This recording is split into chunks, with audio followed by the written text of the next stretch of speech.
iš tikrųjų, jeigu kalbant apie verslo planą, tai nėra taip sudėtinga, kaip atrodo.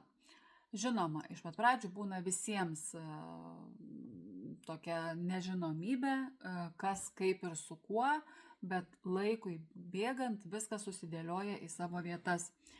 Ir taip kaip buvo Aname Rilse, kad kiek tu beaiškintum, vis tiek nesupranta naujokas, tai taip nėra.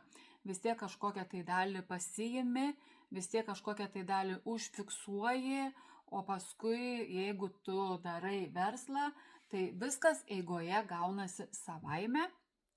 Ir visą laiką mes verslo planą pirmiausiai ne patys dėstome, o dažniausiai kviečiamės sponsorių savo, kviečiamės tą žmogų, kuris moka paaiškinti nuosekliai nuo A iki Z.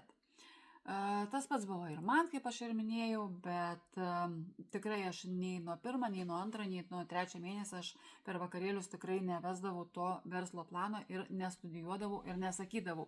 Aš labai dėmiai klausydavausi, labai dėmiai dėdavaus kiekvieną detalę, kur ką kaip sakyti.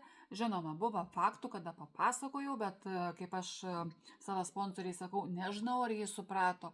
Sako, patikėk manim, pirmam kartui, ką tu papasakojai, jis tikrai suprato. O daugiau ten toliau tie skaičiai ir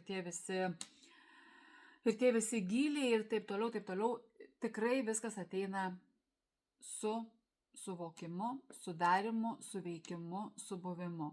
Tai jeigu ir tu nori pasiklausyti verslo plano, jeigu ir tu nori daug parduotuvių pakeisti į vieną parduotuvę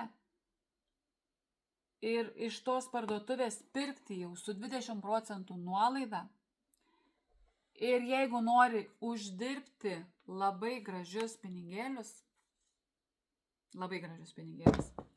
tai kviečiu tave pasiklausyti verslo planą ir paskui tu pats nuspręsi, nori toliau būti versle, nori registruotis, nori turėti savo parduotuvę ar ne.